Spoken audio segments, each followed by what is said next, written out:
G'day, hi and welcome. Tell me you do scrap metal without telling me you do scrap metal. This is the Covert car scrap metal. I'm just hoping I can get past that cough. On the way back, you let me go the first time. I was pulling out of, I was going to sleep in today. And I get a call from one of my regular clients, and she's like, "Reg, did you grab that metal over at such and such's places?" And I said, "No, I did not yet." And I said, "Oh," she goes, "When can you do it?" It's because she really wants it out of that spot because the plow guy's going to be coming by. The silver pellet.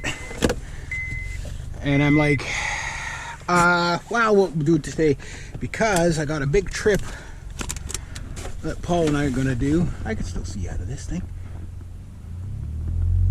We're going to do the kamikaze reversal, as they call it. Or should I? I'm not, yeah. I'll just, well, I got to turn around anyway. I don't want to get stuck in there. Anyway, so what happened was, see if I can go like this. So I'm going to get my two wheels back onto the road. I'm okay. Here goes brakes grinding. Sounds good. Sounds good. Get a nice smooth. Oh yeah. It's just it's a little bit soft back there. Watch my chips. Don't want to squish my chips. So anyway, I go and I grab this scrap metal. She has a lot there, like but I had to clear out the car and everything. That, believe it or not, my car was a mess this morning. Believe it or not. Shh.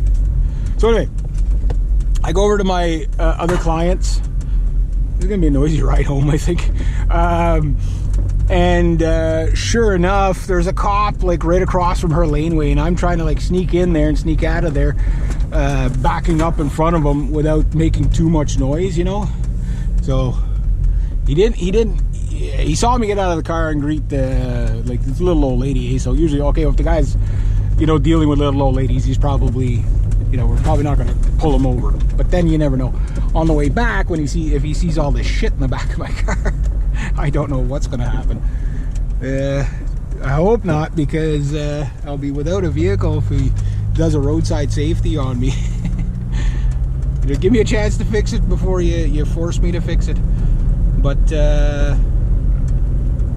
yeah, I was going to try to grab it the last time I was by, because I had to go in there for two reasons. First reason was to get the metal. Second reason was to get pieces of my client's car, which I did find.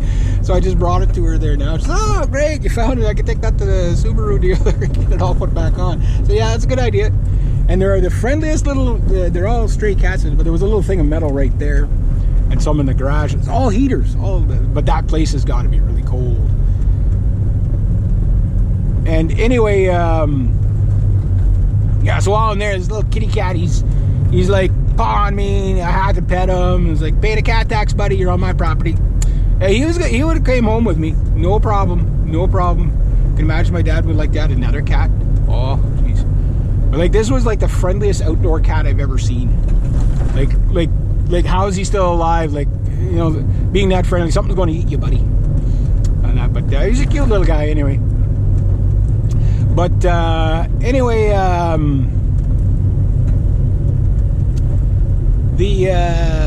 got the metal. I got the piece of the car, so I just brought back the piece of the car. Now I'm heading back, and I didn't have anything planned for today, because like today, tomorrow, I'm like sending myself out for like a 12 to 14 hour road trip. So for Saturday, we're gonna be leaving at like 4 in the morning. It's gonna be crazy. We got to go to the far side of Toronto, so it's like that's a hike from here. I'm praying it's gonna be the weather no worse than this, so I'm sure it'll be blizzard the whole way there, the whole way back. We're getting a Cub Cadet riding mower for my buddy. He got a really good deal on it. It doesn't have the bagger, but that's okay. But like the cheapest he can normally find those things used about 7-8 grand, right? For this specific model, eh? And they are really good, and he's used to it because he's been using it at one of my other clients, or his clients that I help him with. Kind of like my client, but you know, technically it's through him, so we'll say it's his client. He's been using that machine for about 6 years, so he's trying to build his business and everything like that. So the best way to do that, obviously, is to make sure you got good good equipment, right? So this thing, he's not buying it like the lady sent them videos of it running and everything like that, and tons of pictures and stuff like that. Everything seems to be on the level. So I'm praying it's not one of those you get there and it's like, holy shit, I'm not buying this. Because he's going to spend a couple of $100 in gas, just to get there and back with the big truck. And then we got to load it up, and then we got to bring it back. But his wife doesn't want him going by himself. His daughter doesn't want to go by himself, and I kind of don't want to see him going by himself. I know he can do it, but it's just like, that's a tag team.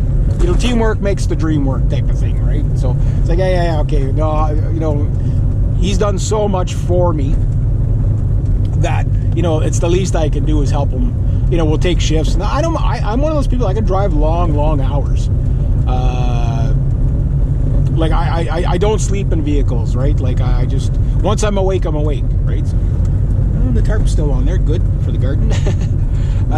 But it's also one of those things that leaving at 4 in the morning, you're going to be tired, groggy, and stupid, right? So it's like, you got to remember, like, okay, keep your distance, because your reaction time is going to be like 1/10 your normal reaction time, until you're hopped up on enough caffeine to get you through it, right?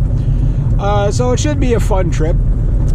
And like I say, it's the least I can do for my buddy. Plus, because I'm such a great guy, I bought him a Christmas gift.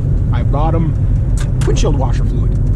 $3.99 or $3.79. I bought 4 jugs, one for myself, one for my brother, one for my dad, one for my buddy. Everybody has one. Like, when I buy Christmas gifts for stuff, it's got to be something you can use. I hate buying stuff that, are they going to use it, right? And I don't like Christmas gift cards. I'm just adverse to that. I'm just like, let's show them you really don't give a shit. You know what I mean? The gift card. Mind you, most people would prefer the gift cards and they spend it because they know what they want to spend it on, eh? But to me, it's like, it's the thought thing, so I like to buy stuff that I know you're going to use, right? So, but anyway. So yeah, so my client, she was kind of surprised to see me, and I was like, I got your car part here. So it looked like it was, it's the trim on the bottom of the door. And I guess when the panel pulled off, it just pulled everything with it.